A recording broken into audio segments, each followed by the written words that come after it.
नमस्कार साथियों। जोश और पूरे जुनून के साथ आगाज करते हैं आज की करंट अफेयर्स की क्लास का। और बेटा, इस करंट अफेयर्स की क्लास की जो गूंज है वो आपके सिलेक्शन तक सुनाई देगी, इसका मैं आपको भरोसा दिलाता हूं।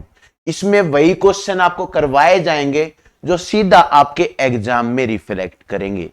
तो ज्यादा बातचीत ना करते हुए आइए बढ़ते हमारी करंट अफेयर्स की क्लास की ओर, जो रोजाना सुबह 5 बजे बेटा आप लोगों के बीच में मिलेगी। तो करंट अफेयर्स की क्लास का आगाज करते हुए चलते हैं सुर्खियों की तरफ, फिर चलेंगे उसकी विस्तृत चर्चा की ओर। आ रहे हैं बेटा आज हमारी जो पहली सुर्खी है उसकी तरफ। करंट अफेयर्स करंट अफेयर्स 5 और 6 मार्च 2023, 5 और 6 मार्च 2023। आ रहे हैं पहली सुर्खी की ओर। पहली सुर्खी क्या है बेटा? प्रेसिडेंट ऑफ इंडिया प्रेजेंट स्वच्छ सुजल शक्ति सम्मान 2023। भारत के राष्ट्रपति ने स्वच्छ सुजल शक्ति सम्मान 2023 प्रदान किया। पहली बात देखिए, भारत की राष्ट्रपति कौन है भाई? भारत की राष्ट्रपति माननीय द्रौपदी मुर्मू। माननीय द्रौपदी मुर्मू माननीय द्रौपदी मुर्मू जी हैं। द्रौपदी मुर्मू जो आदिवासी समुदाय से आती है बेटा, संथाल ट्राइब से आती हैं, जो मेनली कहां से लाई करती है? मयूरभंज उड़ीसा से लाई करती है। उससे पहले राज्यपाल भी थी, उससे पहले विधायक भी थी, टीचर थी। तो एक बहुत ही लंबे संघर्ष के बाद वो इस मुकाम पर पहुंची है महिला सशक्तिकरण की। और भारत बढ़ रहा है, भारत की दूसरी महिला राष्ट्रपति है बेटा द्रौपदी मुर्मू। भारत की जो पहली महिला राष्ट्रपति वो कौन है? प्रतिभा देवी सिंह पाटिल।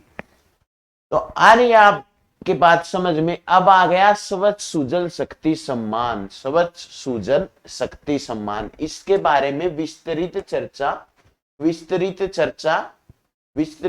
करते हैं बेटा। इसके बारे में विस्तृत चर्चा करते हैं। चलते हैं पहले क्वेश्चन की ओर। हु हैज प्रेजेंटेड स्वच्छ सुजल शक्ति सम्मान 2023? स्वच्छ सुजल शक्ति सम्मान 2023 किसने प्रस्तुत किया? नरेंद्र मोदी जी नहीं, मनसुख मंडाविया जी नहीं, द्रौपदी मुर्मू जी हां, अमित शाह जी नहीं। तो द्रौपदी मुर्मू जी ने स्वच्छ सुजल शक्ति सम्मान 2023 प्रेजेंट किया है। जो स्वच्छ सुजल शक्ति सम्मान है बेटा, वो क्या है मेनली उसको पहले समझिए आप। स्वच्छ सुजल शक्ति सम्मान क्या है?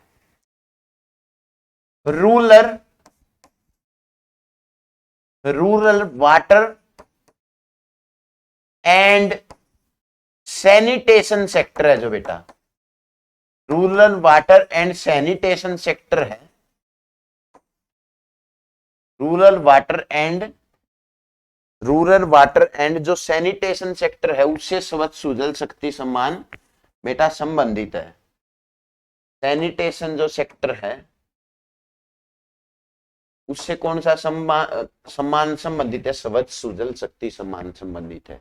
अब इसके बारे में विस्तृत चर्चा करते हैं कि सर ये है क्या? ग्रामीण बेटा, जो ग्रामीण गांव में एक तो पानी की सबसे बड़ी समस्या होती है कि साफ और स्वच्छ पेयजल मिल पाना बहुत ही मुश्किल होता है। दूसरा जो सैनिटेशन है बेटा, जो साफ सफाई है, स्वच्छता है, जो खुले में शौच करते हैं लोग, उससे छुटकारा सबसे बड़ी चुनौती थी। फिर आई नरेंद्र मोदी जी की सरकार आई जिसने मुहिम लॉन्च करी और इन दोनों समस्याओं से निजात दिलाया। उसी कड़ी में स्वच्छ सुजल शक्ति सम्मान दिया जाता है। जो कि इन चीजों में बेहतर करते हैं बेटा, जो कि इन चीजों में बेहतर प्रदर्शन करते हैं जो लोग, उनको ये सम्मान प्रोवाइड किया जाता है।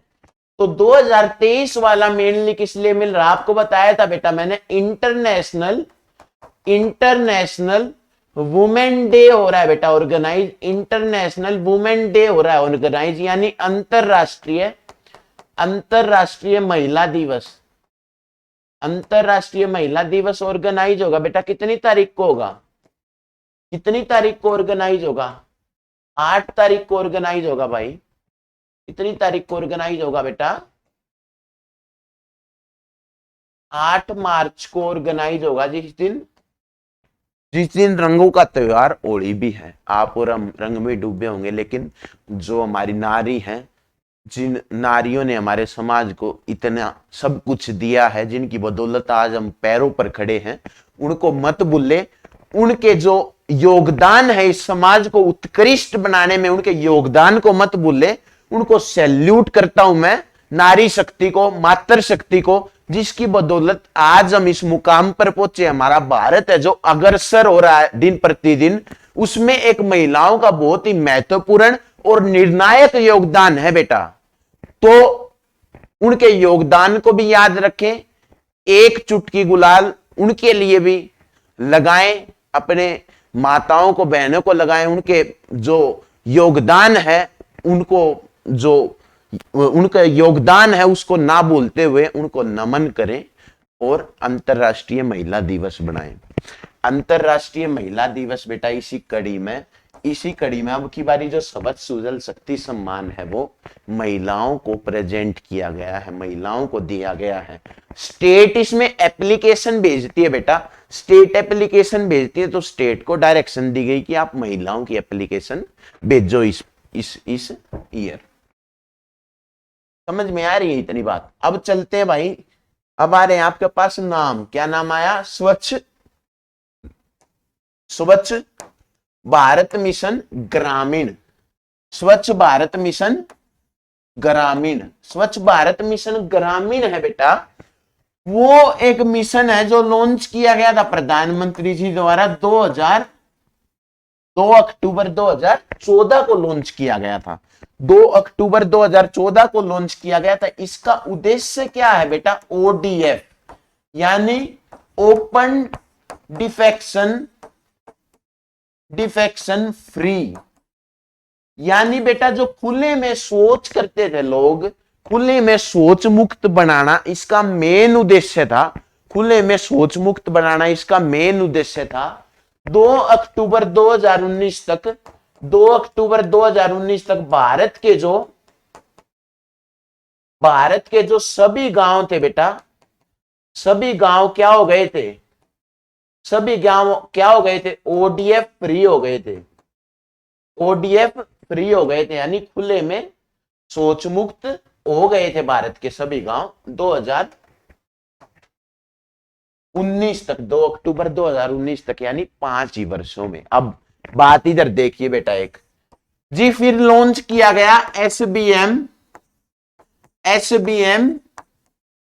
2.0, एसबीएम ग्रामीण 2.0, स्वच्छ भारत मिशन ग्रामीण 2.0। इसका क्या मेन उद्देश्य था बता? इसका उद्देश्य था, ये तो है ओडीएफ प्लस जो विलेज होंगे बेटा, ओडीएफ प्लस विलेज इसका बनाना मेन उद्देश्य था।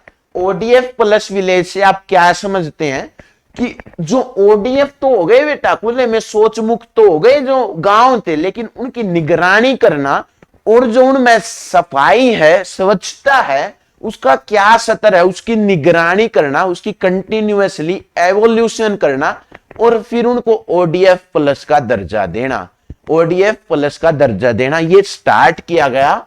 तो फिलहाल 2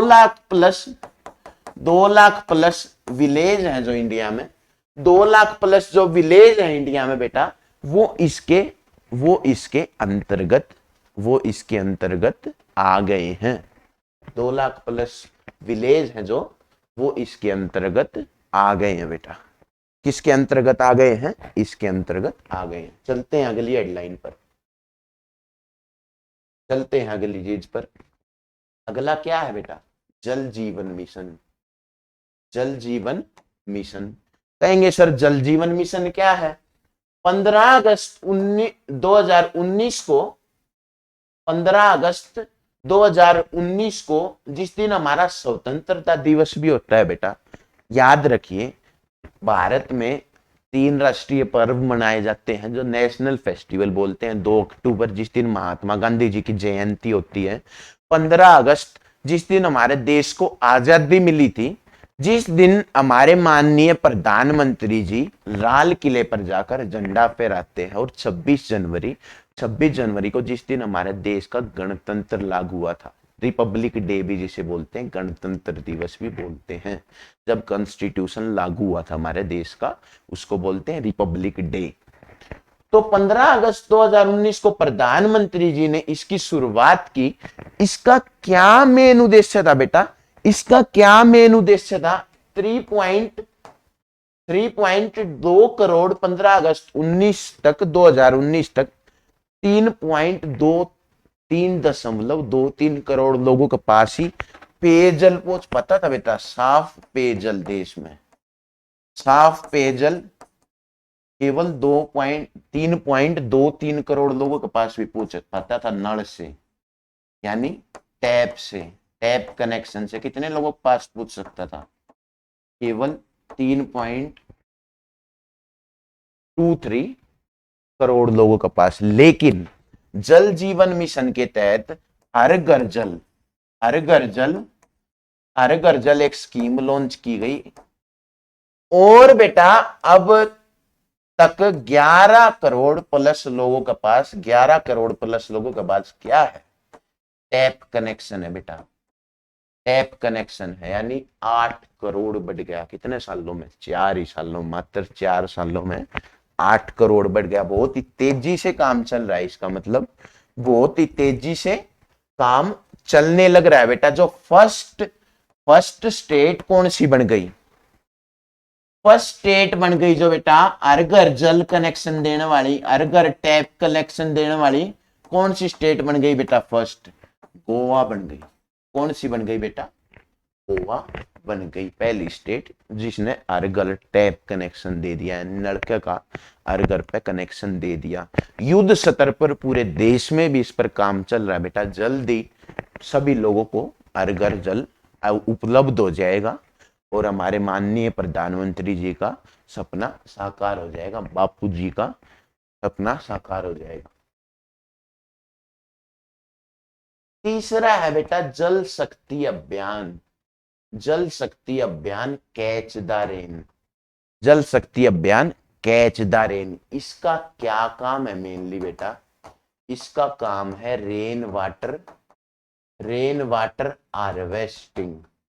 rain water harvesting. Catch the rain आपको फ्रेज दिख रहा है ना, कि जो बारिश है उसको पकड़ लो। देखो बेटा, हमारे देश में कई सारे लोग ऐसे हैं, कई सारे विलेज ऐसे हैं जो सूखे की मार हर साल झेलते हैं, जहां पर पीने के लिए ग्राउंड वाटर है, वो साफ पानी नहीं है, साफ पेयजल नहीं है, या खारा है या नमकीन पानी है, वो अवेलेबल नहीं है उनके लिए।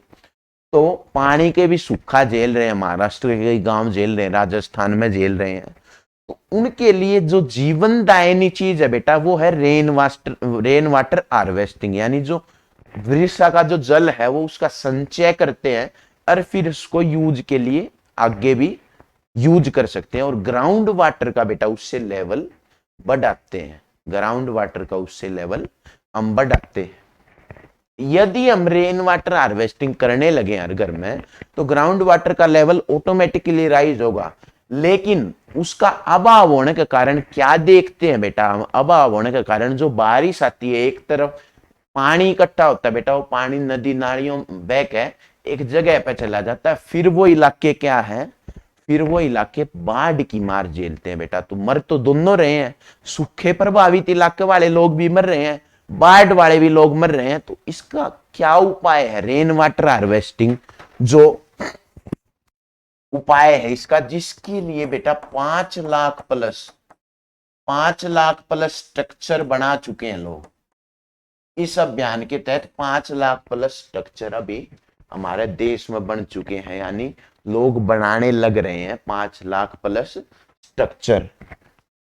और इसका अब की बारी जी पूछ लेगा, अब की बारी थीम क्या है सर 2023 का इसका जल शक्ति अभियान का? Source sustainability for drinking water, एक आपने नाम सुना होगा बेटा, सस्टेनेबल डेवलपमेंट यानी सतत विकास। सस्टेनेबल डेवलपमेंट का मीनिंग क्या होता है कि जो चीज बेटा, जो चीज हमें मिली है, इनहेरिट हुई है बेटा, वो हमें हमारे पूर्वजों से मिली है। ऐसा नहीं है कि हमने पानी का आविष्कार किया या हमने कुछ चीजें बनाई, नहीं। जो नेचर है, जो नेचर के रिसोर्सेज हैं, वो हमें हमारे पूर्वजों के द्वारा मिले हैं। तो हमारा भी फर्ज बनता है कि उनका ऐसे यूज करें कि आने वाले पीढ़ी को भी कोई समस्या नहीं हो सके। यानी उनका ऐसे वे में यूज करना है, ऐसे नहीं कि उसको आग लगाते चलो बेटा, आग लगा के नहीं चलना, उसको कंजर्व करना है कि जो अपकमिंग जनरेशन है वो भी उसका फायदा उठा सके। इसी कड़ी में ये सब ऑर्गेनाइज किए जा रहे हैं, पूरे वर्ल्ड के अंदर लोगों को जागरूक किया जा रहा है कि जो हमारे संसाधन हैं, जो रिसोर्सेज हैं, उनको कंजर्व करें। आ रही है आपके बात समझ में? तो सर आपने बात तो बता दी, स्वच्छ सुजल सम्मान मिला किसे, ये भी बता दो सर थोड़ा। तो चलते हैं भाई, किसे मिला देखते हैं। बबीता गुप्ता, बबीता गुप्ता बिहार, किस चीज के लिए मिला है बेटा? Plastic waste to decorative products. Plastic है बेटा, मानव की एक बहुत बड़ी खोज है, लेकिन एक बहुत बड़ी बड़ी होने के साथ बेकार भी खोज है।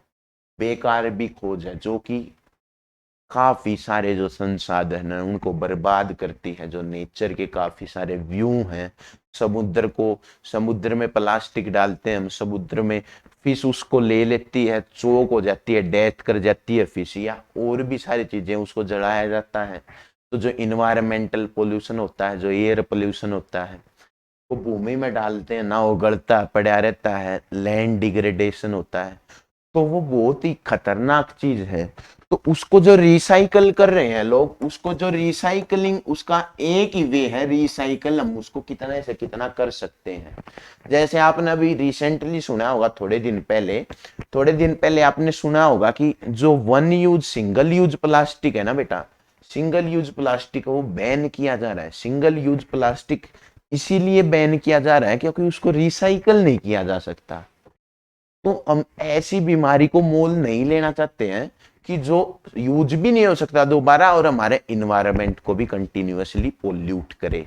तो उस ऐसे ऐसे भी लोग आगे आ रहे हैं, सामने आ रहे हैं, जो कि इसका अल्टरनेट भी ढूंढ रहे हैं, जो रिसाइकल कर रहे हैं, डेकोरेटिव प्रोडक्ट में उनको कन्वर्ट कर रहे हैं। जो आपने चंडीगढ़ में देखा बेटा, चंडीगढ़ में रॉक गार्डन है जो कि श्री नेकीराम जी द्वारा निर्मित है। तो उसमें आपने जो देखा, टूटे हुए कप हैं या टूटे हुए जो भी चीनी मिट्टी के बर्तन हैं, उनके द्वारा कितने बढ़िया बढ़िया आर्किटेक्ट बना रखे, कितनी बढ़िया बढ़िया स्कल्पचर बना रखे हैं। तो वो भी तो एक आर्ट है बेटा। तो जाहिर सी बात है कि जो वेस्ट है उसको वेस्ट में कैटेगराइज नहीं करके किसी फॉर्म में यूज कर रहे हैं, तो उसका बेटर हमें रिजल्ट मिलेगा एज कंपेयर टू कि उसमें उसको कूड़े के पाए जो उसमें डाल दिया, डस्टबिन में डाल दिया, उसको भूल गए नहीं। दूसरा जो अवार्ड मिला बेटा वो मिला है सलिया जाना उड़ीसा। किसके लिए मिला है? Solid and liquid waste management, solid and liquid waste management. तीसरा मिला बेटा मुन्नी देवी झारखंड। किसके लिए मिला है? Providing tap water for homes, जो गांव में टैप वाटर प्रोवाइड करने के लिए। चौथा मिला बेटा नीलम सिंह मध्य प्रदेश से, जो ओडीएफ यानी ओपन डिफेक्शन फ्री यानी खुले में शौच मुक्त बनाने के लिए। चलते आगे, ये अवार्ड मिले स्वच्छ सुजल पुरस्कार 2023 में, जो प्रेजेंट की हमारी माननीय प्रधानमंत्री श्रीमती द्रौपदी मुर्मू ने। अगला क्या है बेटा? Shri Akesh Kumar Sharma inaugurates advanced electronic material laboratory at CMET Thrissur. Shri Alkesh Kumar Sharma ने सीमेट थ्रीसुर में उन्नत इलेक्ट्रॉनिक सामग्री प्रयोगशाला का उद्घाटन किया। किसका उद्घाटन किया बेटा? Electronics material laboratory. Electronic material laboratory से आप क्या समझते हैं बेटा? इसका मोटा मोटा जो मीनिंग है कि जो आज टेक्नोलॉजी का युग है, जो टेक्नोलॉजी के युग के लिए जो मटेरियल बना रहे हैं, जो चीजें हैं वो आ रही हैं टेक्नोलॉजी में डेवलपमेंट के लिए, उसको जो विकसित कर रहा है बेटा, उसमें नए नए इन्वेंशन ला रहा है, वो कौन ला रहा है? सीमेट या ऐसी संस्थाएं ला रही हैं। तो उसी कड़ी में लेबोरेटरी का उद्घाटन किया अलकेश कुमार शर्मा जी ने। आ गई बात समझ में? अलकेश कुमार शर्मा जी ने centre for materials for electronics technology, CMET की बेटा ये फुल फॉर्म है, centre for materials for electronic technology, जो कहां पर स्थित है? थ्रीसुर में स्थित है बेटा, थ्रीसुर में स्थित है। अब देखो अलकेश कुमार शर्मा जी कौन है सर? अलकेश कुमार शर्मा जी ने जो उद्घाटन किया है वो कौन है? वो कौन है? वो कौन है? तो ये है बेटा secretary, ministry of electronics and information technology. Technology. Alkesh Kumar Sharma ji कौन है बेटा? सचिव है किसके? इलेक्ट्रॉनिक्स और जो इंफॉर्मेशन टेक्नोलॉजी मिनिस्ट्री है उसके। आ रही है बात समझ में आपकी? इतनी बात आ रही है समझ में? चलते हैं बेटा अगली हेडलाइन की ओर, चलते हैं अगली हेडलाइन की ओर। ये देखिए क्या रही हेडलाइन बेटा? NTPC conferred with the CBIP Award 2022 for outstanding contribution in power generation. NTPC को एनटीपीसी को एनटीपीसी को बिजली उत्पादन में उत्कृष्ट योगदान के लिए सीबीआईपी पुरस्कार 2022 से सम्मानित किया गया। सीबीआईपी पुरस्कार 2022 से सम्मानित किया गया। चले सीबीआईपी पुरस्कार क्या है सर, के बारे में भी पढ़ेंगे सर, उसके बारे में भी पढ़ेंगे। बिजली is conferred with the CBIP award 2022 for outstanding contribution in power generation. बिजली उत्पादन में उत्कृष्ट योगदान के लिए सीबीआईपी पुरस्कार 2022 से किसे सम्मानित किया गया सर? एनटीपीसी को सम्मानित किया गया है। एनटीपीसी को सम्मानित किया गया। सीबीआईपी क्या है सर? Central board of power and irrigation. Central board of power and irrigation है बेटा CBIP. Central board of power and irrigation है बेटा, क्या है? सीबीआईपी। कब शुरुआत हुई थी बेटा? 1927 में। हेडक्वार्टर कहां पर है? नई दिल्ली में। हेडक्वार्टर कहां पर है? नई दिल्ली में। हेडक्वार्टर कहां पर है बेटा? नई दिल्ली में। चलें अगली। अब एनटीपीसी को दिया जा रहा है सर, एनटीपीसी क्या है? एनटीपीसी को दिया जा रहा है तो सर एनटीपीसी क्या है? आपको पहले भी बताया था बेटा मैंने, नेशनल थर्मल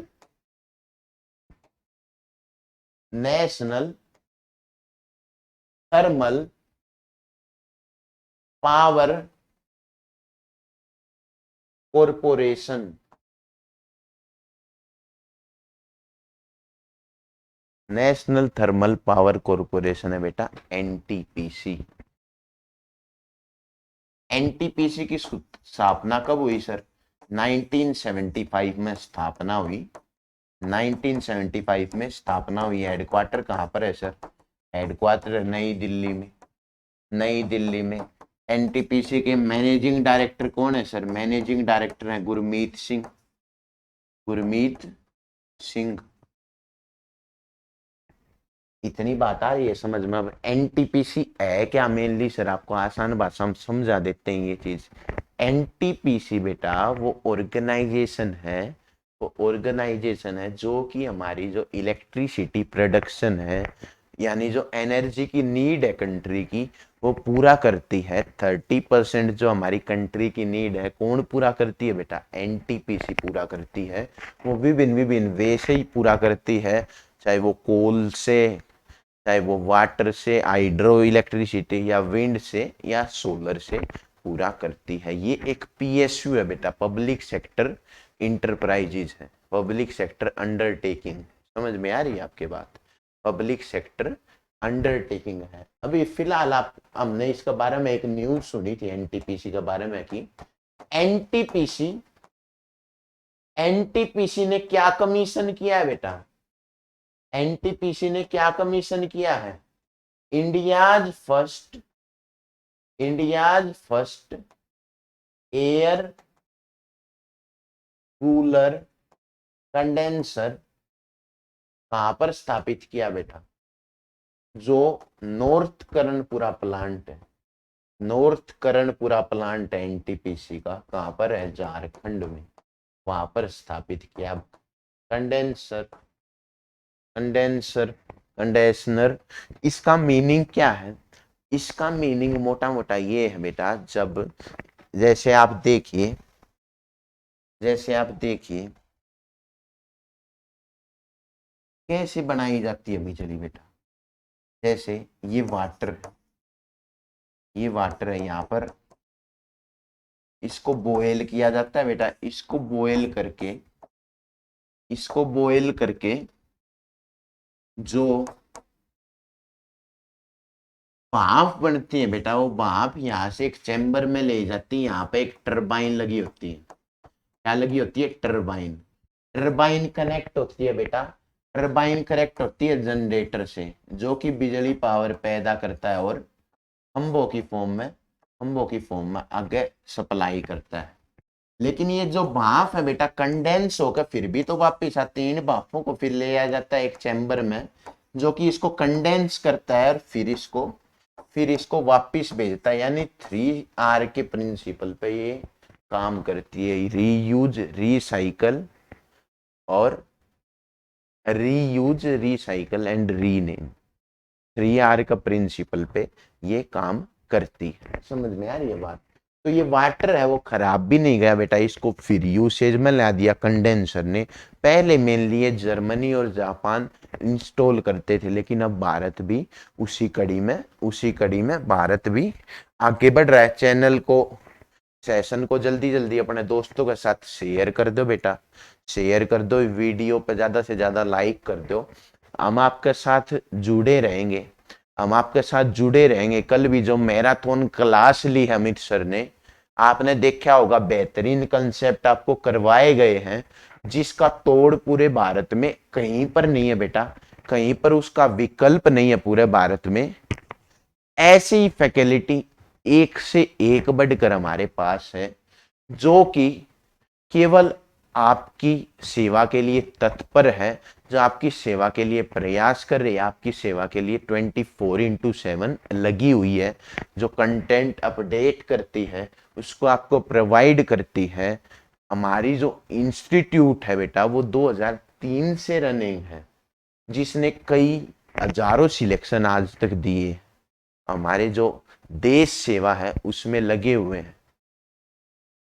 समझ में आ रही है आपके बात। तो लगे रहो बेटा आप भी, सिलेक्शन नहीं पा लो, जब तक लगे रहना, आपको मेहनत जी तोड़ कर देनी है, ताकि आपको उसका फल जरूर से जरूर मिल सके।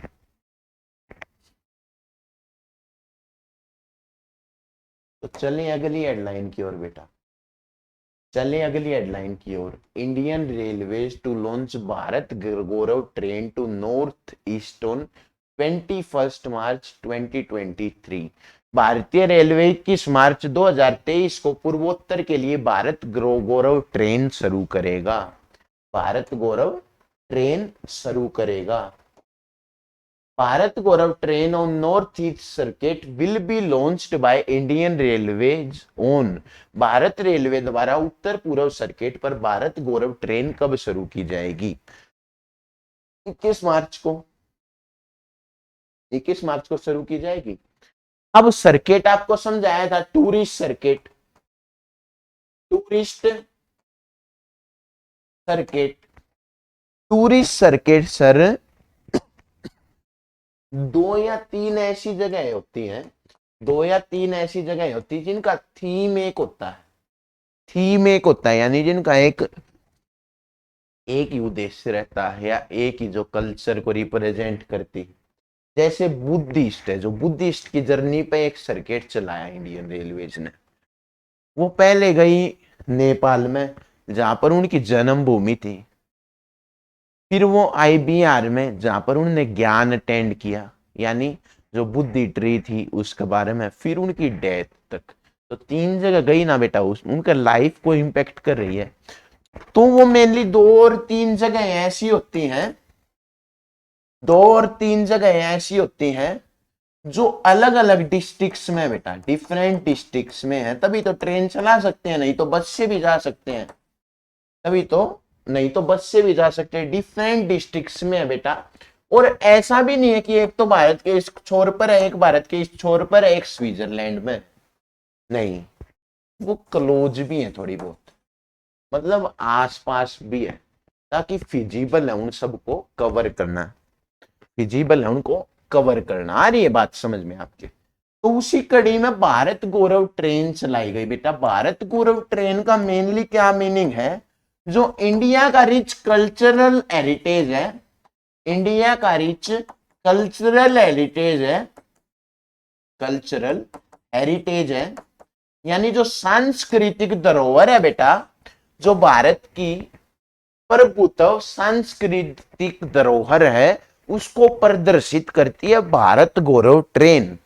और इसको जनरली प्राइवेट प्लेयर द्वारा ऑपरेट किया जाता है बेटा, प्राइवेट प्लेयर, यानी प्राइवेट प्लेयर्स, प्राइवेट जो लोग होते हैं वो इसको ऑपरेट करते हैं, इसको ऑपरेट करते हैं, जिनको बिड के द्वारा, इंडियन गवर्नमेंट बिड के द्वारा उसका टेंडर देती है, उस ट्रेन का बिड होती है ऑफिशियल, यानी बोली लगती है, उसके द्वारा दिया जाता है। तो हम आते हैं अपने क्वेश्चन पर, north east circuit, north east circuit उत्तर पूर्व सर्किट पर कब होगी? पहले तो इसका देख लो बेटा, थीम क्या है, इसका थीम है बेटा, पहली बात है north east, north east exploration, north east exploration beyond Guwahati, beyond Guwahati, यानी उत्तर पूर्व का भ्रमण गुवाहाटी के, गुवाहाटी के गुवाहाटी के आगे। कौन कौन सी स्टेट को कवर करेगा बेटा? स्टेट कौन कौन सी को कवर करेगा? Assam, Arunachal Pradesh, Tripura, Meghalaya and Nagaland, and Nagaland. असम जिसकी कैपिटल है दिसपुर, सीएम है हेमंत बिस्वा शर्मा। अरुणाचल प्रदेश कैपिटल है बेटा, अरुणाचल प्रदेश कैपिटल है ईटानगर, अरुणाचल प्रदेश कैपिटल है ईटानगर। सीएम है, सीएम कौन है अरुणाचल प्रदेश की? प्रेमतम। त्रिपुरा बेटा, त्रिपुरा की कैपिटल क्या है? अभी चुनाव हुए हैं त्रिपुरा में, अगरतला, अगरतला। सीएम बने मणिक शाह। ऐसे ही मेघालय, मेघालय की कैपिटल है बेटा शिलोंग। नागालैंड की कैपिटल है बेटा कोहिमा, नागालैंड की कैपिटल है कोहिमा। तो इधर इधर ये ट्रेन चल रही है, चल रही है। फर्स्ट कहां चली थी सर? फर्स्ट चली थी कोयम्बटूर, कोयम्बटूर, कोयम्बटूर से फर्स्ट ट्रेन चली थी। चले अगली हेडलाइन पर, चले सर अगली हेडलाइन पर चलते। देखो, first ever women's premier league to begin in Navi Mumbai, Navi Mumbai में शुरू होगी पहली महिला पहली महिला पहली महिला प्रीमियर लीग, पहली महिला प्रीमियर लीग कहां पर शुरू होगी बेटा? नवी मुंबई में शुरू होगी। क्या है अभी ये, इसके बारे में मोटा मोटा जान लो। जैसे आपने एक नाम सुना था बेटा, इंडियन प्रीमियर लीग, एक क्रिकेट का टूर्नामेंट है, क्रिकेट का टूर्नामेंट है, क्रिकेट का टूर्नामेंट है जो कि ऑर्गेनाइज होता है मैन के लिए। मैन का जो क्रिकेट का टूर्नामेंट है वो ऑर्गेनाइज होता है इंडियन प्रीमियर लीग, ऑर्गेनाइज कौन करता है? बीसीसीआई। लेकिन वुमेन के लिए भी अब ऐसा ही आ गया बेटा, वुमेन के लिए आ गया women premier league, women premier league, जिसकी शुरुआत हो गई कहां पर हो रही है? शुरुआत नवी मुंबई में हो रही है बेटा, नवी मुंबई में इसकी शुरुआत हो रही है। इसको भी ऑर्गेनाइज कौन करवा रहा है? ऑर्गेनाइज कौन करवा रहा है? बीसीसीआई ऑर्गेनाइज करवा रहा है बेटा, बीसीसीआई ऑर्गेनाइज करवा रहा है। टीम कौन सी है बेटा? UP Warriors, Mumbai Indians,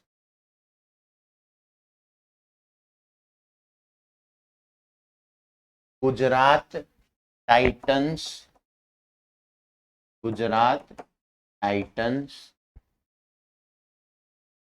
RCB royal challenger Bangalore, ये टीम्स इसमें पार्ट ले रही है बेटा, ये टीम इसमें पार्ट ले रही है। और कौन सी टीम है बेटा? दिल्ली कैपिटल्स, दिल्ली कैपिटल्स, ये टीम इसमें पार्ट ले रही है। 5 टीम पार्ट ले रही है ना, फिर देख लो, UP Warriors, Mumbai Indians, Gujarat Titan, RCB और दिल्ली कैपिटल्स। अब कंफ्यूज नहीं होना है कि सर ये तो आईपीएल वाली भी टीम है, मेंस टीम है सर, मेरी तो आरसीबी फेवरेट है टीम, विराट कोहली वाली, विराट कोहली को मैं छोड़ ही नहीं सकता, ये इसमें कैसे आ गया? कंफ्यूज नहीं होना है बेटा, नाम एक हो सकता है जब टूर्नामेंट एक है, तो नाम एक भी हो सकता है जब टूर्नामेंट एक है। तो समझ में आ रही है बात आपकी? अब पूछेंगे सर एक्सपेंसिव प्लेयर कौन है सबसे ज्यादा इसमें? एक्सपेंसिव प्लेयर कौन भी क्या है सबसे ज्यादा सर इसमें? तो भाई एक्सपेंसिव प्लेयर भी क्या है, 3.28 करोड़ के लिए जो बिकी है वो है समृति, समृति मंदाना, समृति मंदाना। किसने खरीदा भाई? आरसीबी ने उन्हें परचेज किया, आरसीबी ने उन्हें परचेज किया है। आ रही है बात समझ में? इतनी बात आ रही है समझ में? आया सर बीसीसीआई क्या? Board of cricket control of India, board of cricket control of India है बेटा बीसीसीआई। हेडक्वार्टर कहां पर है सर? हेडक्वार्टर एक मुंबई का बहुत ही फेमस स्टेडियम है बेटा, वानखेड़े स्टेडियम, वानखेड़े स्टेडियम में इसका हेडक्वार्टर है, मुंबई, वानखेड़े स्टेडियम मुंबई। शुरुआत इसकी स्थापना कब हुई थी सर? एस्टेब्लिश्ड 1928 में, 1928 में इसकी स्थापना हुई थी सर। इसके अब प्रेजेंट प्रेजेंट प्रेसिडेंट कौन है सर? प्रेसिडेंट है present Roger Binny, Roger Binny. Coach कौन है सर? मैन के लिए कोच है सर राहुल द्रविड़, राहुल द्रविड़। वुमेन के लिए कोच है रमेश पोवार, वीमेन के लिए कौन है? रमेश पोवार, मैन के लिए राहुल द्रविड़। प्रेसिडेंट कौन है सर? रोजर बिन्नी, प्रेसिडेंट कौन है सर? रोजर बिन्नी। आ रही है इतनी बात समझ में आपके? इतनी बात आपके समझ में आ रही है? चलें अगली हेडलाइन की ओर, अगली हेडलाइन की ओर चलते हैं बेटा। अगली हेडलाइन आपकी स्क्रीन के ऊपर क्या है? Hockey India appoint South African Craig Fulton as new chief coach of India's man hockey team. Hockey India ने दक्षिण अफ्रीका के क्रेग फुलटन को भारतीय राष्ट्रीय पुरुष हॉकी टीम के नए मुख्य कोच के रूप में नियुक्त किया। नए मुख्य कोच के रूप में नियुक्त किया। चलते हैं बेटा ओकी इंडियाज टीम की तरफ। ओकी इंडियाज मैन टीम। ओकी इंडियाज मैन टीम बहुत ख्याति प्राप्त है। मैंने बताया था मेजर ध्यानचंद जो कि ओकी के जादूगर कहे जाते हैं, उनके समय से ही हम हॉकी में प्रदर्शन बहुत अच्छा कर रहे हैं। आजादी के पहले से ही, आजादी के बाद भी हमने हॉकी में काफी सारे गोल्ड मेडल जीते हैं। गोल्ड मेडल जीते। तो हॉकी की बेटा जो पहला गोल्ड मेडल जीता था सर हॉकी ने, पूछ लेगा पहला गोल्ड मेडल कौन से सन में जीता सर हॉकी ने? 1928 में पहला ओलंपिक गोल्ड जीता। 1928 में पहला ओलंपिक गोल्ड जीता। कैप्टन कौन है सर? कैप्टन फिलहाल में हॉकी के कौन है सर? क्वेश्चन पूछ लेगा। हरमनप्रीत सिंह है बेटा कैप्टन। हॉकी के कैप्टन है हरमनप्रीत सिंह। आ रही है आपके बात समझ में? तो और कौन कौन से सन में गोल्ड जीते हैं सर? आप बता रहे थे कि हॉकी का इतिहास अच्छा है। 32, 36, 48, 52, 48, 52, 54, 60 और जो हॉकी का इंटरनेशनल हॉकी का जो टूर्नामेंट है बेटा, इंटरनेशनल हॉकी का टूर्नामेंट है, वो जीता कौन से सन में जीता बेटा? 1975 में। कौन से ईयर में जीता बेटा? 1975 में। ओलंपिक गोल्ड जीते इन ईयर्स में 1932, 56, 48, 52, 54 एंड 60। अब कहेंगे सर, अब आप कह दोगे सर 40 और 44 में तो नहीं जीता। 40 और 44 में भाई हुआ ही नहीं ओलंपिक। क्यों नहीं हुआ सर? जब सेकंड वर्ल्ड वॉर चल रही थी, यानी द्वितीय विश्व युद्ध तब चल रहा था। अब इसकी हॉकी इंडिया की गवर्निंग फेडरेशन कौन सी है सर? जैसे आपने बताया बीसीसीआई है जो क्रिकेट को कंट्रोल करती है, ऐसे हॉकी की भी तो कई ऑर्गेनाइजेशन होगी सर। हॉकी की ऑर्गेनाइजेशन है बेटा हॉकी इंडिया। हॉकी इंडिया जिसका नाम बदल कर किया था हॉकी इंडिया कौन से सन में? 2009 में किया था बेटा। 2009 में किया था। इसके प्रेसिडेंट कौन है भाई? प्रेसिडेंट पूछ लेगा सर आपसे, प्रेसिडेंट इसके कौन है? प्रेसिडेंट है बेटा हॉकी इंडिया के Roger Binny. Roger Binny. Roger Binny is the current president of Hockey India. आ रही है बात समझ? आ रही है आपकी इतनी बात समझ में? चले अगली हेडलाइन पर। चलते हैं भाई अगली हेडलाइन पर।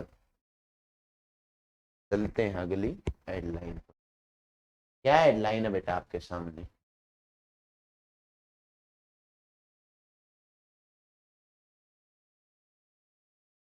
देखिए, Tamil Nadu Jeswin Aldrin broke the national record in the men's long jump in the second AFI national jumps competition।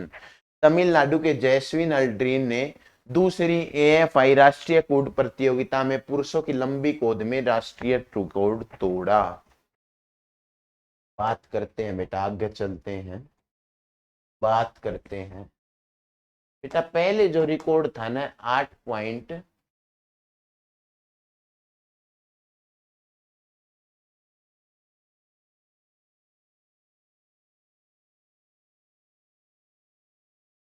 जो पहले रिकॉर्ड था वो कितने का था?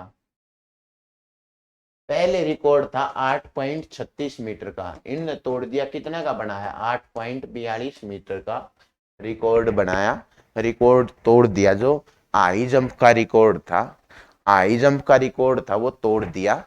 अब एएफआई क्या है सर, एक चीज आपने देखी, एएफआई क्या है सर, एएफआई क्या है, athletics, athletics federation, federation of India. शुरुआत कब हुई सर, फॉर्मेशन कब हुई एएफआई की, 1946 में हुई सर। हेडक्वार्टर कहां पर है सर एएफआई का, हेडक्वार्टर है नई दिल्ली में भाई, कहां पर है हेडक्वार्टर एएफआई का, नई दिल्ली में है सर।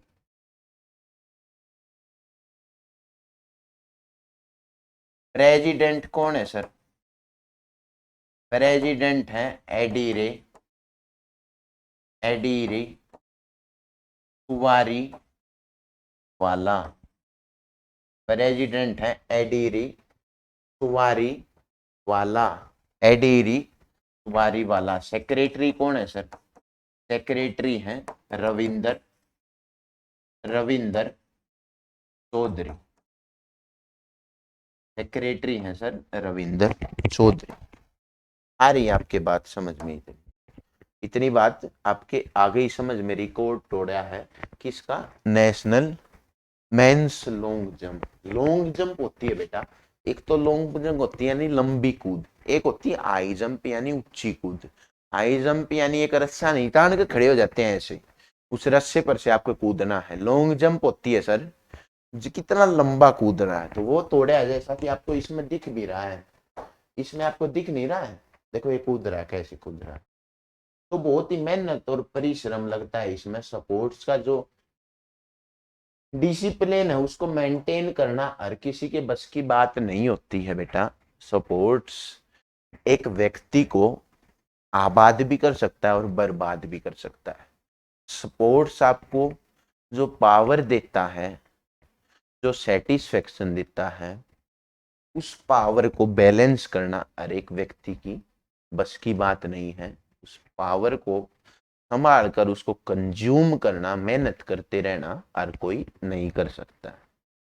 हमारी भारत की जो मिट्टी है उसने ऐसे ऐसे रत्न उपजे हैं जिसने वैश्विक स्तर पर काफी आयाम स्थापित किए हैं, काफी रिकॉर्ड बनाए हैं जिनका कोई मेल नहीं है, जो बेजोड़ है बेटा, जो क्या है, बेजोड़ है।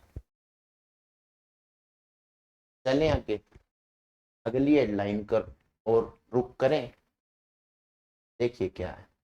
India celebrates 2 days on 4th February। First national security day, दूसरा नेशनल सेफ्टी डे। पहले चलते हैं बेटा, पहला कौन सा डे था, नेशनल सिक्योरिटी डे।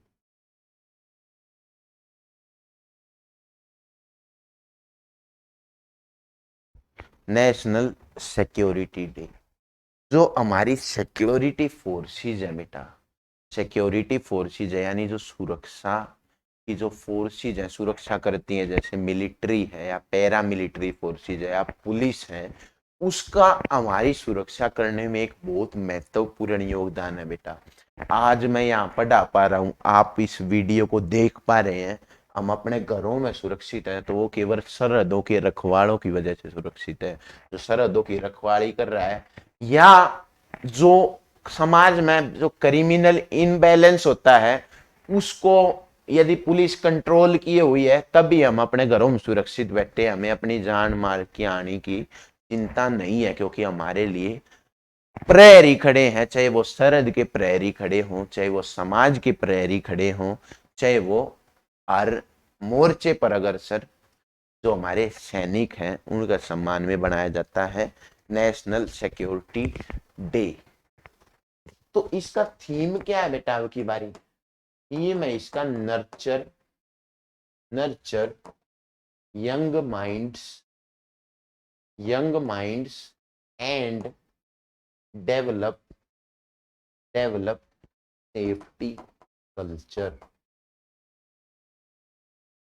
हमारे देश में युवाओं की तादाद एक बहुत ही अधिक मात्रा में वार्ड है युवाओं की। पूरे विश्व में युवाओं की इतनी अधिक जनसंख्या और किसी देश के पास नहीं। यदि वो एक सही दिशा में केंद्रित होंगे युवा, यदि वो अपने देश के प्रति आत्मसमर्पण दिखाएंगे, देश के प्रति अपना कर्ज चुकाने के लिए तैयार रहेंगे, अपने जो सुरक्षा बल है उनके लिए जान न्यौछावर करने के लिए तैयार रहेंगे, उनमें भाग लेने के लिए तैयार रहेंगे, तभी हमारा देश आगे बढ़ पाएगा। तो उनको जागरूक करना ही इसका मेन उद्देश्य है, जागरूक करना ही इसका मेन उद्देश्य है। दूसरा जो बेटा सेकंड जो डे है बेटा वो है national safety day. National safety day. तो देखो प्रिकॉशन और मेजर्स यानी दुर्घटना से देर भली, दुर्घटना से देर भली। समझ में आ रही है बात? हम कभी ना चाहते हुए भी काफी चीजों को नजरअंदाज कर देते हैं, नजरअंदाज कर देते हैं, मेजर्स नहीं रखते। आप में से आम तौर पे लोग एक रूल तोड़ते ही तोड़ते हैं और उन्हें मजा आता है, वो बोझ सा लगता है रूल, और वो इस रूल को फॉलो भी करते हैं बेटा। वो प्रोटेक्शन के लिए फॉलो नहीं करते हैं, वो फॉलो करते हैं कि पुलिस नहीं पकड़ ले। हेलमेट जो लगाते हैं लोग, हेलमेट 90% लोग सेफ्टी के लिए नहीं लगाते, बट वो हमारी सेफ्टी के लिए ही है बेटा। पुलिस वालों को पकड़ने में मजा नहीं आता है, बट यदि एक्सीडेंट होता है तो मैक्सिमम चांसेस है कि जो हेलमेट लगाया होता है, जो रिकमेंडेड हेलमेट है, ऐसा नहीं कि लोकल हेलमेट्स भी है मार्केट में, जो रिकमेंडेड हेलमेट है जो एजेंसीज द्वारा, यदि उसका यूज करता वो पाया जाता है तो उसकी डेथ होने के चांसेस बहुत ही रेयर हैं। मतलब उसमें उसके जो सिर में है वाइटल चोट उस दुर्घटना में नहीं लगेगी। समझ में आ रही है आपके बात? उसको तोड़ते हैं लेकिन हम। तो सेफ्टी डे का मेन उद्देश्य क्या है बेटा कि प्रीकॉशन है और मीजर्स हैं उनको अपनाते हुए सेफ्टी कल्चर हम स्थापित रखें और हमारी जो कंट्री है उसमें दुर्घटना होने से बचाएं। कोई अनप्रेसिडेंटेड जो हैपनिंग होती है बेटा उससे बचने के लिए। अनटुवर्ड एक्सीडेंट होता है जिसका कोई ठिकाना नहीं है। मान लो आप कामली चल रहे हो, आप कामली चल रहे हो, ऐसे कहते हो कि मैं तेज नहीं चलाता, मैं हेलमेट क्यों नहीं पहनूं। आप बेटा आराम से चल रहे हो, आप तेज नहीं चला रहे हो, लेकिन एक व्यक्ति ड्रिंकिंग एंड ड्राइविंग कर रहा है और वो आपके अंदर आके यदि मार देता है बाइक, तो फिर आप क्या करोगे? हेलमेट नहीं पहना होगा आपने तो आप शिकार हो जाओगे। तो किसी भी अनटुवर्ड एक्सीडेंट से बचने के लिए प्रिकॉशन जो पहले हमें बच बचाव के उपाय भी अपनाने चाहिए। क्या चाहिए बेटा? वो भी बच बचाव के हमें उपाय अपनाने चाहिए। समझ में आ रही है इतनी बात आपके? समझ में आ रही है इतनी बात आपके? चलते हैं अगली हेडलाइन की ओर बेटा, चलते हैं अगली हेडलाइन की ओर। ये देखिए कौन है ma'am? Kerala girl Rizwana on WHO world hearing day poster. World hearing day के पोस्टर पर केरल की लड़की रिजवाना ने दी जानकारी। रिजवाना ने दी जानकारी।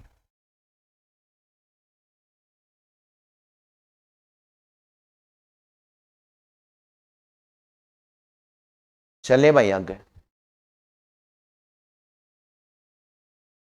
World hearing day, world hearing day.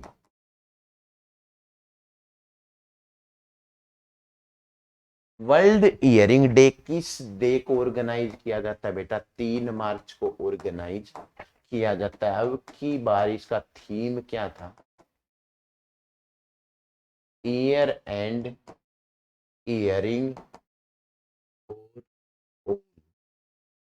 Year and hearing for all. अब मोटी मोटी बात आपको समझनी है बेटा। केरल की गर्ल रिजवाना का कैसे आया कि उन्होंने एक चीज बताई बेटा, एक चीज डिस्कवर की अपनी स्टडीज में, पाया कि जो प्री मैच्योर जो बेबी होता है बेटा, जो बेबी होता है यदि उसकी कंस्टिट्यूएंट मॉनिटरिंग की जाए बेटा, मॉनिटरिंग की जाए, उसको चेक किया जाए और इंटरवेंशन उसमें बदलाव करते रहे या कुछ सुधार करते रहे, कंस्टिट्यूएंटली उसमें इंटरवेंशन करते रहे, तो वो जो बच्चा है बेटा हियरिंग इम्पेयर्ड यानी बहरा होने से बच सकता है। यानी जो बच्चा जो वोम में है बेटा, वोम यानी जो कि माँ के गर्भ में पल रहा है बच्चा, यदि उसकी हम रेगुलर चेकअप किए जाएं या उसमें बदलाव किए जाएं, इंटरवेंशन किए जाएं या उसे प्रॉपर एड देते रहें, तो हमें पता लगता रहेगा कि उसको कोई सिम्टम्स तो नहीं है या उसको कोई मतलब अबनॉर्मेलिटी तो नहीं है। एबनॉर्मेलिटी को डिटेक्ट करके हम उसको हियरिंग इम्पेयर्डनेस से बचा सकते हैं, यानी आजीवन वो बहरा नहीं रहेगा उसमें यदि हम बदलाव करेंगे। इसीलिए उनकी फोटो इस पे वर्ल्ड हियरिंग डे के पोस्टर पर आई, वर्ल्ड हियरिंग डे के पोस्टर पर आई। अब ऑर्गेनाइज किसने किया था सर? ऑर्गेनाइज आपको बता रखा था, डब्ल्यूएचओ ने किया था। डब्ल्यूएचओ की फॉर्मेशन कब हुई सर? डब्ल्यूएचओ की फॉर्मेशन हुई 1948 में, 7 अप्रैल 1948 में। हेड कौन है बेटा डब्ल्यूएचओ के? टेड्रोस एडेनम हेड है बेटा, जो डब्ल्यूएचओ के हेड है। हेडक्वार्टर कहां पर है डब्ल्यूएचओ का? हेडक्वार्टर है बेटा जेनेवा, जेनेवा स्विट्जरलैंड में हेडक्वार्टर है बेटा, जेनेवा स्विट्जरलैंड में। जो अंतरराष्ट्रीय श्रम संगठन है, एक दिन बात हुई थी, अंतरराष्ट्रीय श्रम संगठन यानी जो श्रमिकों के मानव अधिकारों की रक्षा करता है, उसकी चिंता करता है, उसका हेडक्वार्टर कहाँ पर भी है? इंटरनेशनल लेबर ऑर्गेनाइजेशन का जेनेवा स्विट्जरलैंड में बेटा, जेनेवा स्विट्जरलैंड में। चलते हैं अगली हेडलाइन की ओर। अगली हेडलाइन आपका सामने क्या है? World's first 200 metre long bamboo crash barrier Bahubali installed on the Wani Warora highway Vidarbha Maharashtra. Wani Warora राजमार्ग विदर्भ महाराष्ट्र पर स्थापित दुनिया का पहला 200 मीटर लंबा बांस क्रैश बैरियर बाहुबली। बाहुबली देखो एक बात समझो, क्रैश बैरियर क्या होता है सर? क्रैश बैरियर क्या होता है? आपने कहीं हाईवे पर सफर किया होगा तो ये ऐसा एक फॉर्मेशन बनी होती है। ये आपने जनरली देखा होगा कि स्टील का बना होता है बेटा, जनरली क्या देखा होगा? स्टील का बना होता है, स्टील का बना होता है। स्टील में एक तो बेटा एक दिक्कत है कि जो इसका रिसाइकलिंग रेट है, रिसाइकलिंग रेट है जो स्टील का, वो बेटा केवल 20 से 30% है, 20 से 30% है। लेकिन जो बेम्बू वाला बनाया है बेटा हमने, बेम्बू वाले का रिसाइकलिंग रेट कितना है भाई? 50 से 70% है बेम्बू वाले का रिसाइकलिंग रेट की, यानी उसे रिसाइकल हम कर सकते हैं। दूसरा इको फ्रेंडली है बेटा, किसी रिसोर्स को हमारे को खत्म नहीं करता है, सतत विकास के लिए भी मूल्यवान है, इको फ्रेंडली है बेटा, इको फ्रेंडली है। समझ में आ रही है बात? कौन सा बेटा? इको फ्रेंडली है, इको फ्रेंडली। इसकी बेटा जो चेकिंग है वो की है, किसने चेकिंग की है? नेशनल ऑटोमोटिव टेस्ट ट्रैक्स, जो कि ऑर्गेनाइजेशन कहां पे स्थित है बेटा? कहां पे स्थित है ऑर्गेनाइजेशन? पिथौरगढ़ इंदौर में स्थित है, पिथौरगढ़ इंदौर में स्थित है ऑर्गेनाइजेशन। उसने इसकी चेक किया है बेटा कि ये यूज हो सकता है एज अ क्रैश बैरियर या नहीं। काफी अच्छे स्तर पर उसकी चेकिंग की है, काफी अच्छे स्तर पर उसकी चेकिंग की है। उसकी चेकिंग में पाया गया कि बेटा ये 101% इफेक्टिव है, ये विकल्प बन सकता है स्टील बैरियर का, इसीलिए इंस्टॉल किया गया है। इसीलिए इंस्टॉल किया गया। दूसरा बेटा, दूसरा जो central central building research institute है बेटा, बिल्डिंग रिसर्च इंस्टीट्यूट है। कहां पर है बेटा building research institute? Roorkee, Roorkee Uttarakhand में है। उसने इसकी फायर की चेकिंग करी है कि ये फायर पकड़ लेता है या नहीं पकड़ता। तो उस चेकिंग में पाया गया कि बेटा इसे क्लास वन रेटिंग दी है उन्होंने, ये फायर भी नहीं पकड़ेगा, क्लास वन रेटिंग दी है, यानी ये फायर को भी सहन कर सकता है, सहन कर सकता है। बेम्बू की कौन सी स्पीशीज से बना है? अब ये क्वेश्चन पूछ सकते हैं हम, बेम्बू की कौन सी स्पीशीज से बना है? बेम्बस, बेम्बस, बेम्बस बालकोना। बेम्बू की कौन सी स्पीशीज से बना है बेटा? बेम्बस बालकोना, बेम्बस बालकोना। आ रही है बात समझ में? अब इसमें कोटिंग किस चीज की है सर? ये आपने ब्लैक ब्लैक दिख रखा था, तो इस पर कोटिंग है बेटा हाई डेंसिटी, हाई डेंसिटी पॉलीएथीन की कोटिंग है इस पर, HDPE, हाई डेंसिटी पॉलीएथीन की भी इस पर कोटिंग कर रखी है, ताकि ये फायर रेजिस्टेंस रेजिस्टिव हो सके, काफी समय तक चल सके, दोबारा रिसाइकल भी किया जा सके, दोबारा रिसाइकल भी किया जा सके। समझ में आ रही है आपके बात? समझ में आ रही है बात? चलें आगे, चलें आगे हेडलाइन पर। देखिए, sale of gold jewellery hallmarked without 6 digit code will be banned. 6 अंकों के कोड बिना हॉलमार्क किए गए सोने के आभूषणों की बिक्री बंद, बिक्री बंद। अब ये कौन है माननीय? ये है बेटा, ये है बेटा पीयूष गोयल, पीयूष गोयल। कौन से मिनिस्टर है बेटा पीयूष गोयल? कौन से मिनिस्टर है बेटा? Minister of consumer affairs, minister of consumer affairs है बेटा। कौन से मिनिस्टर है? मिनिस्टर ऑफ कंज्यूमर अफेयर्स, यानी उपभोक्ता मामलों के मंत्री। उपभोक्ता मामलों के मंत्री कौन है? माननीय पीयूष गोयल जी हैं। अब ये है क्या चीज sir? 6 digit code hallmark jewellery है बेटा। आप सभी ने सुना होगा कि हॉलमार्क एक सर्टिफिकेशन है जो कि एक ऑर्गेनाइजेशन देती है। कौन सी ऑर्गेनाइजेशन देती है? हॉलमार्क सर्टिफिकेट है जो bureau of Indian standards, bureau of Indian standards, BIS। इसका हेडक्वार्टर कहां पर है? कोई पूछ लेगा सर, न्यू दिल्ली में, न्यू दिल्ली में। अब हॉलमार्क क्या है बेटा? जो सोने में मिलावट भी हो सकती है, हम आम लोगों को उसके बारे में पता नहीं चलता है। तो जो ब्यूरो ऑफ इंडियन स्टैंडर्ड्स है बेटा, वो हॉलमार्क एक उसमें निशान लगाता है, जो एक सर्टिफाई करता है उसे। उसकी स्थापना कब हुई थी? तो जो bureau of Indian standards act है बेटा 2016 में लाया गया सरकार द्वारा। लेकिन ये इफेक्ट में कब आया?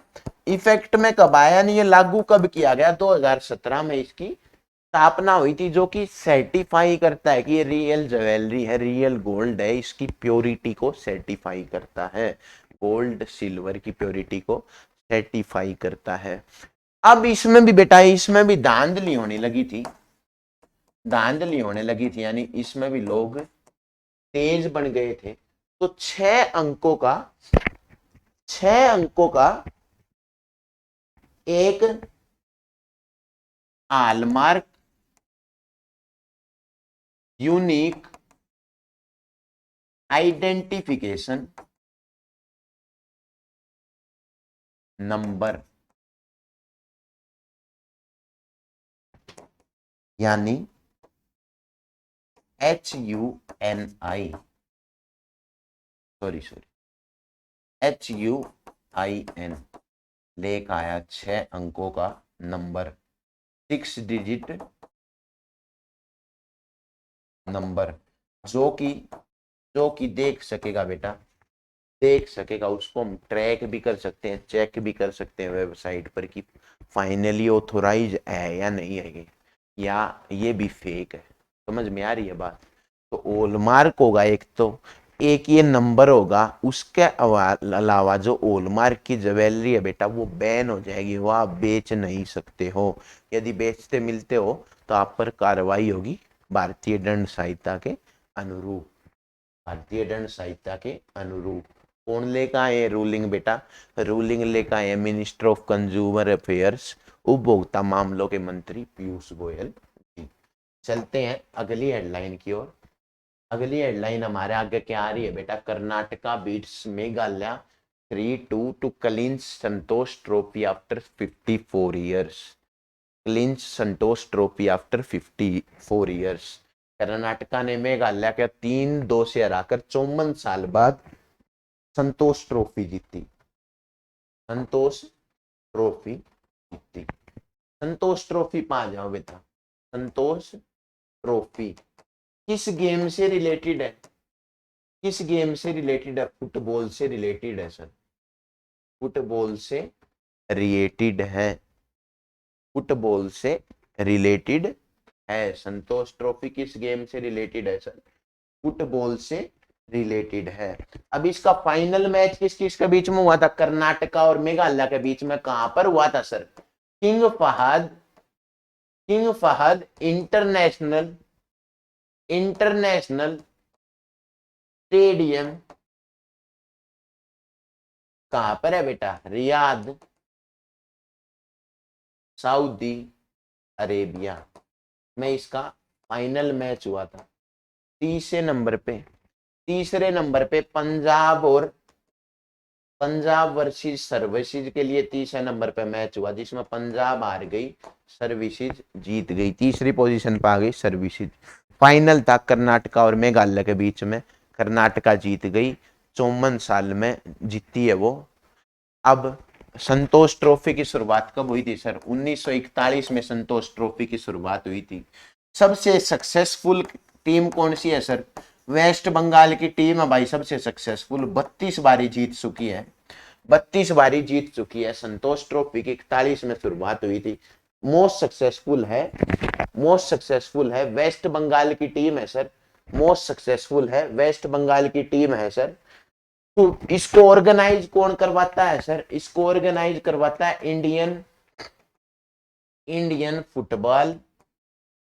इंडियन फुटबॉल एसोसिएशन ऑर्गेनाइज करवाता है। इंडियन फुटबॉल एसोसिएशन ऑर्गेनाइज करवाता है इसको। समझ में आ रही है बात? और कौन से कप हैं सर फुटबॉल के? और कप है बेटा फुटबॉल के, रोवर्स कप, डूरंड कप जो फेमस है बेटा। कौन से कप है? रोवर्स कप, डूरंड कप, संतोष ट्रॉफी किससे रिलेटेड है बेटा? फुटबॉल से रिलेटेड है, फुटबॉल से रिलेटेड है। अब देखो इधर सर, अब देखो 2022 में सर, 2022 में फुटबॉल का वर्ल्ड कप हुआ। कहां पर हुआ? कतर की कैपिटल क्या है सर? कतर की कैपिटल है दोहा। फुटबॉल का वर्ल्ड कप हुआ कतर में। कौन सी टीम जीती? अर्जेंटीना फर्स्ट आई, सेकंड नंबर पे आई फ्रांस। अर्जेंटीना के कैप्टन कौन है? जो बेस्ट फुटबॉल प्लेयर अवार्ड जीतता है बेटा, बेस्ट फुटबॉल प्लेयर अवार्ड यानी विश्व के सर्वश्रेष्ठ फुटबॉल खिलाड़ी का जो पुरस्कार खिताब जीता है वो किसने जीता है बेटा? लियोनेल मेसी, जो अर्जेंटीना की टीम के कप्तान हैं। और best football player award man के लिए इन्होंने जीता है, तो वीमेन के लिए किसे मिला है भाई? वीमेन के लिए मिला है सर एलेक्जा पुटेलिस कहाँ की खिलाड़ी है सर? एलेक्जा पुटेलिस है स्पेन की खिलाड़ी है, कहाँ की खिलाड़ी हैं सर? स्पेन के खिलाड़ी हैं। स्पेन की कैपिटल क्या है? मैड्रिड। स्पेन की कैपिटल क्या है? मैड्रिड। चलें अगली अगली हेडलाइन की ओर चलते हैं सर। अगली न्यूज की तरफ चलते हैं। क्या है? फुटबॉल के बारे में बातचीत कर ली हमने, अगली की न्यूज की ओर चलते हैं। क्या है? The Indian French France joint exercise Fringex 23 scheduled to be held at Pangod military base at Thiruvananthapuram. Bharat France संयुक्त अभ्यास फ्रिंजेक्स 23 तिरुवनंतपुरम के पांगोद सैन्य अड्डे पर आयोजित किया जाना है। फ्रांस और इंडिया के बीच में कई सैन्य अभ्यास होते हैं बेटा। कौन कौन से होते हैं? शक्ति, वरुण, गरुड़, ये तीनों भी पूछे ना बेटा। शक्ति, वरुण और गरुड़ सैन्य अभ्यास है। आपको बताया था, फिर बता देता हूं। बाइलेटरल और मल्टीलेटरल दो तरह के सैन्य अभ्यास होते हैं बेटा। बाइलेटरल होते हैं जो दो देशों के बीच में होते हैं। मल्टीलेटरल होते हैं बेटा जो काफी देशों के बीच में होते हैं। दो तरह के होते हैं। तो ये क्या है? एक बाइलेटरल सैन्य अभ्यास है, यानी द्विपक्षीय सैन्य अभ्यास है, बाइलेटरल मिलिट्री एक्सरसाइज है। तो ये भी जो शक्ति, वरुण, गरुड़ है, ये भी बाइलेटरल मिलिट्री एक्सरसाइज है सर। शक्ति, वरुण और गरुड़। बात आ गई फ्रांस की। फ्रांस की कैपिटल क्या है? फ्रांस की कैपिटल है सर पेरिस। फ्रांस के पीएम प्रेसिडेंट कौन है सर? फ्रांस के प्रेसिडेंट है Emmanuel Macron. Emmanuel Macron is the president of France. President of France. France में एक प्रसिद्ध इमारत है सर। कौन सी इमारत है भाई? आईफिल टावर है सर। आईफिल टावर का डिजाइनर कौन है सर? जो आर्किटेक्ट है कौन है? स्टीफन सोवास्त्रे है जो, वो आईफिल टावर का आर्किटेक्ट है, इंजीनियर है स्टीफन सोवास्त्रे। इतनी बात आपके समझ में आ रही है? क्या बात है। शक्ति, वरुण और गरुड़ एक्सरसाइज किस किस के बीच में होती है? भारत और फ्रांस के बीच में। फ्रिंजेक्स भारत और फ्रांस के बीच में। फ्रांस की राजधानी क्या है? पेरिस है सर। फ्रांस की राजधानी है पेरिस। प्रेसिडेंट है इमैनुअल मैक्रोन। और जो आईफिल टावर है जो फेमस है फ्रांस की, एक मॉन्यूमेंट है, उसका डिजाइनर कौन है? स्टीफन सोवास्त्रे है सर। चलते हैं आगे, अगली हेडलाइन की ओर बढ़ते हैं। अगली हेडलाइन क्या है? अगली हेडलाइन देख लो भाई। First edition of naval commanders conference of 2003 to begin tomorrow on boards India's first indigenous carrier INS Vikrant. India's first indigenous aircraft carrier INS Vikrant 2013 के नौसेना कमांडरों का सम्मेलन का पहला संस्करण कल भारत के पहले स्वदेशी विमान वाहक आईएनएस विक्रांत पर शुरू होगा। भाई इसका काम क्या होता है कमांडर्स कॉन्फ्रेंस का? इसमें आर्मी और नेवी से भी, आर्मी और एयरफोर्स से भी बात करेंगे। इसमें मेनली क्या करेंगे? रिव्यू मेजर ऑपरेशन चल रहे हैं जो इंडियन नेवी के, उनको रिव्यू करेंगे। मटेरियल और लॉजिस्टिक सपोर्ट है उसके बारे में बातचीत करेंगे। ह्यूमन रिसोर्स डेवलपमेंट, ट्रेनिंग और इंफ्रास्ट्रक्चर पे बातचीत बेटा। इंफ्रास्ट्रक्चर और ट्रेनिंग पर बातचीत इस नेवल कॉन्फ्रेंस में होगी। समझ में आ रही है आपके बात? इंफ्रास्ट्रक्चर, एक मटेरियल और लॉजिस्टिक्स, ह्यूमन रिसोर्स डेवलपमेंट, यानी जो नेवी में व्यक्ति हैं या उनके परिवार है उनको कोई दिक्कत परेशानी तो नहीं हो रही। जो ऑपरेशन चल रहे हैं कंटिन्यूअस, उसका क्या स्टेटस है, क्या बदलाव की जरूरत है। तो एक कमांडर की कॉन्फ्रेंस नेवी ऑर्गेनाइज करती है। तो पहली 2023 की आईएनएस विक्रांत पर हो रही है। अब आईएनएस विक्रांत क्या है सर? क्वेश्चन पूछ लेगा, आईएनएस विक्रांत क्या है सर? आईएनएस विक्रांत क्या है? आईएनएस विक्रांत है बेटा, जो आईएनएस विक्रांत है एयरक्राफ्ट कैरियर है। एयरक्राफ्ट कैरियर है, यानी विमान वाहक पोत है। इस पे बेटा जहाज उतर सकते हैं, ये नेवी की एक शिप है, इस पर जहाज उतर सकते हैं और तुरंत टेक ऑफ कर सकते हैं। उसमें फ्यूल के लिए भी व्यवस्था रहेगी। ये भारत में बनाया गया है बेटा। भारत में कौन सी एजेंसी ने बनाया है सर? एक एजेंसी है भारत में, कोचिन, कोचिन शिपयार्ड लिमिटेड एक एजेंसी है सर। उसने इसको मैन्युफैक्चर किया है, उसने इसको मैन्युफैक्चर किया है, उसने मैन्युफैक्चर किया है। किसके नाम पर है सर? इंडिया का जो फर्स्ट एयरक्राफ्ट कैरियर था, एयरक्राफ्ट कैरियर था इंडिया का फर्स्ट, वो कौन सा था? आईएनएस विक्रांति नाम था उसका। 1961 में जो कमीशन हुआ था बेटा, 1961 में जो कमीशन हुआ था उसी के नाम पर है। लेकिन ये इंडिजीनियस है, यानी ये पहला भारत में निर्मित है, स्वदेशी निर्मित है, मेड इन इंडिया जो अभी है उसी का नाम पर है।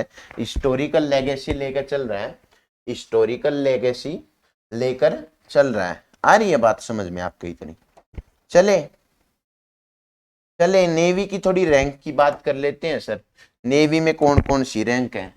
तो नेवी में रैंक है बेटा, पहली जो रैंक है मिनिमम, छोटी से बड़ी की ओर चलते हैं, लेफ्टिनेंट, लेफ्टिनेंट सॉरी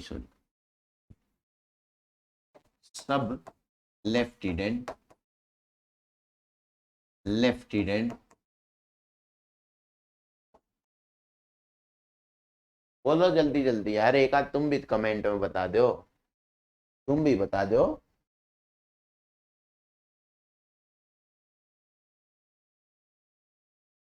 सब lieutenant, lieutenant, lieutenant commander, commander,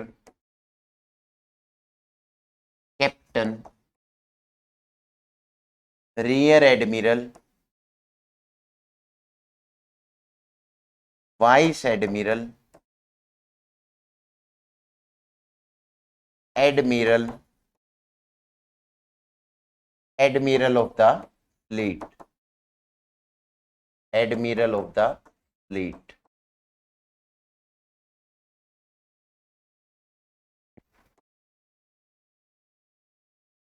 बढ़ती उसमें है बेटा, बढ़ती उसमें है। 5 स्टार रैंक है एडमिरल ऑफ द फ्लीट, जो अभी तक किसी को नहीं मिली है, ऑनररी रैंक है, ऑनररी रैंक है, अभी तक किसी को नहीं मिली है। एडमिरल कौन है अभी नेवी के? आर हरि कुमार है बेटा, आर हरि कुमार है। 4 स्टार रैंक है, 4 स्टार रैंक है।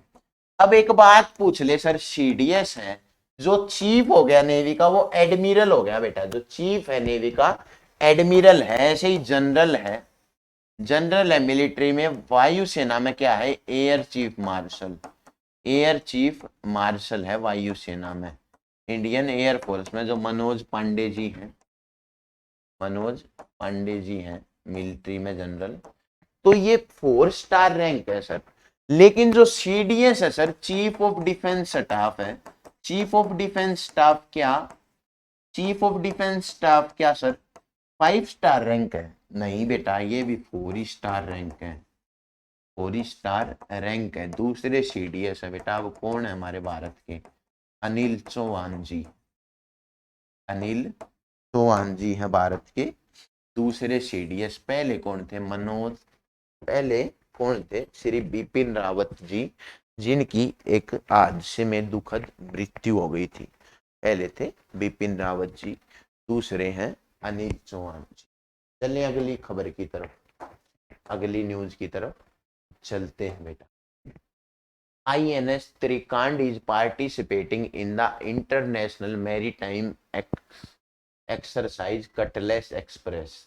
INS त्रिकंड अंतरराष्ट्रीय समुद्री अभ्यास कटलेस एक्सप्रेस में भाग ले रहा है। कटलेस एक्सप्रेस बेटा एक मल्टीलेटरल एक्सरसाइज है। कौन सी एक्सरसाइज है बेटा? मल्टीलेटरल एक्सरसाइज है, यानी बहुपक्षीय सैन्य अभ्यास है। काफी देशों के बीच में हो रहा है, यूएस, यूके और भी काफी कंट्रीज भाग ले रही हैं, और भारत भाग ले रही है, भारत भी भाग ले रही है। INS त्रिकांड क्या है बेटा? एक फ्रीजेट है सर। क्या है? एक फ्रीजेट है। फ्रीजेट का मीनिंग क्या है सर? ये एक ये एक वारशिप है बेटा, वारशिप है। समझ में आ रही? यानी जो लड़ाकू पोत है, लड़ाकू पोत है। समझ में आ रही है आपकी बात? इतने frigate is a frigate is a warship. Indian navy भी इसमें भाग ले रही है। इतनी बात आपकी आ रही है समझ में? हेडलाइन हो गई क्लियर? कौन सी ले रही है भारत की तरफ से? INS Shrikhand, INS Shrikhand. चलते हैं अगली हेडलाइन की तरफ। हमारी आज की लास्ट हेडलाइन होगी, government approves nano DAP fertiliser for benefit of farmers. सरकार ने किसानों के लाभ के लिए नैनो डीएपी की मंजूरी दी, नैनो डीएपी की मंजूरी दी।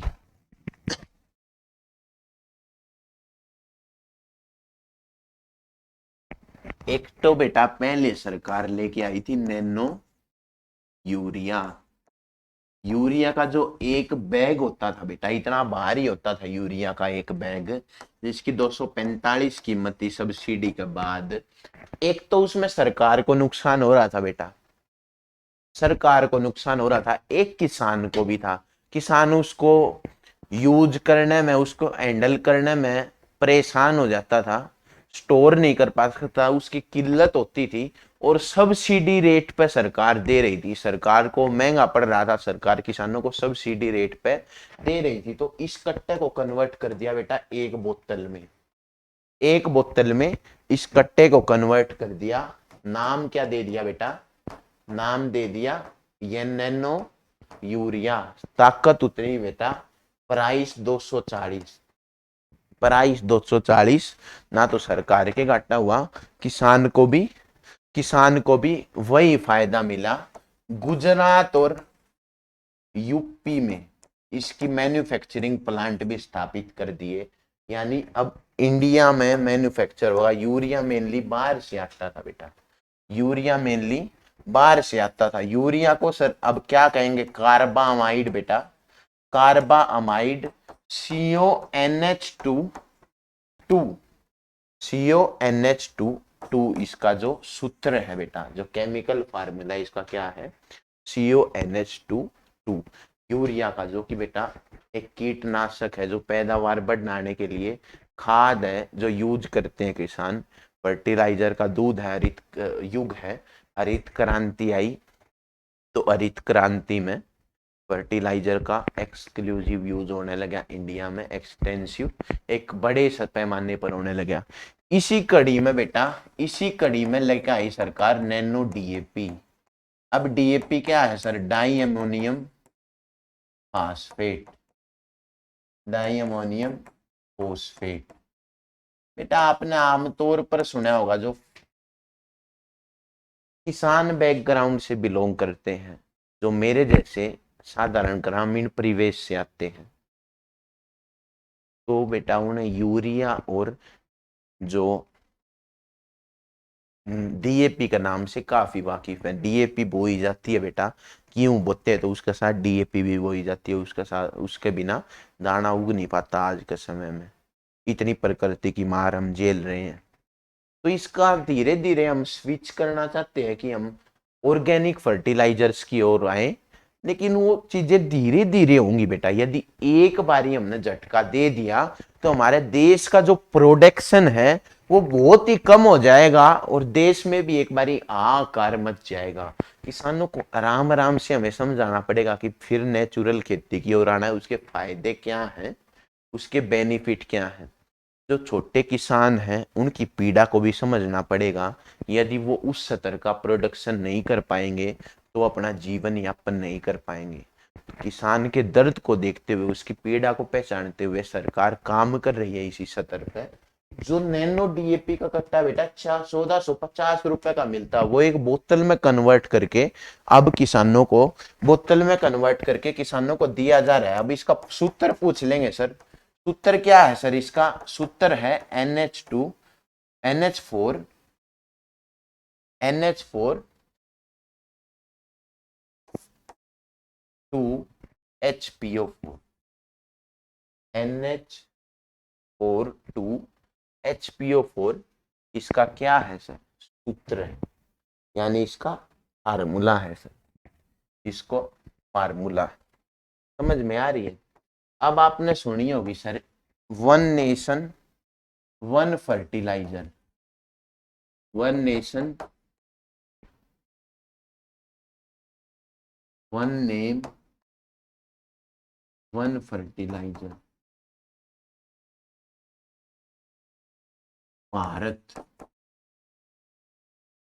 फर्टिलाइजर, जो आपको करीब को कृषक संघ या इफको वगैरह जो, या प्राइवेट नंदी वगैरह जो ऑर्गेनाइजेशन के नाम लिखे रहते थे फर्टिलाइजर के बैग पे, यानी जो उर्वरक बनाने वाले खाद बीज है उनके पैकेट पे, अब वो नाम नहीं लिखा रहेगा बेटा। एक स्कीम लेकर आई है Bharat government, Indian government, one nation one name one fertiliser, उसका क्या नाम होगा? भारत फर्टिलाइजर। तो जो 2/3 पार्ट होगा बेटा, 2/3 पार्ट होगा जो फर्टिलाइजर का बैग होगा उस पर, या बोतल होगी उस पर 2/3 पार्ट पे भारत लिखा होगा बेटा, 2/3 फर्टिलाइजर पे भारत लिखा होगा, और किसका जिक्र होगा? PMBJY,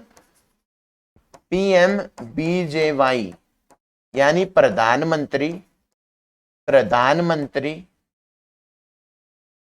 भारतीय जन उर्वरक योजना, प्रधानमंत्री भारतीय जन उर्वरक योजना का जिक्र होगा 2/3 हिस्से पर। 1/3 पे वो अपनी कंपनी, अपना ब्रांड, अपना नाम, लोगो, कंपनी लोगो और ब्रांड का नेम लिख सकती है। ये चीज बेटा लागू है, किसके लिए लागू है?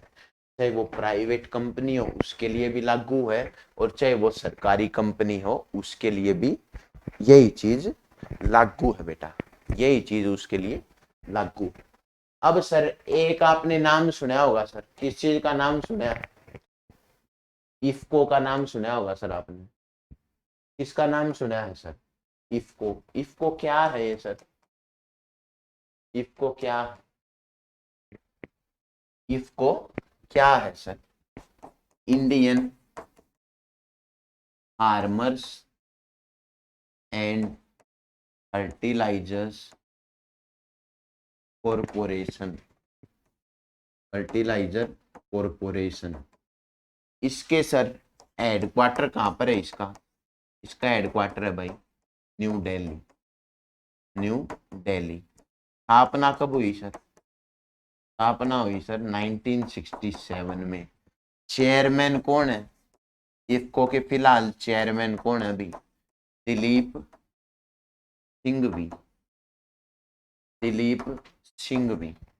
तो ये जो ऑर्गेनाइजेशन है बेटा फर्टिलाइजर का जो सेक्टर में है, एक बहुत इंपॉर्टेंट ऑर्गेनाइजेशन है, जो भारत की 19% यूरिया है बेटा, 19% यूरिया है, वो उसमें शेयर किसका है? इफको का है। इफको पैदा करती है 19% यूरिया, और 40% जो और फर्टिलाइजर है बेटा, 40% और फर्टिलाइजर है उसका उत्पादन कौन करती है? इफको करती है, यानी Indian fertilisers, Indian farmers and fertiliser corporation उसका उत्पादन करती है। एक बहुत ही महत्वपूर्ण संस्था है, महत्वपूर्ण संस्था है जो कि हमारे किसानों की पैदावार बढ़ाने में काम करती है, किसानों को आगे ले जाने में काम करती है।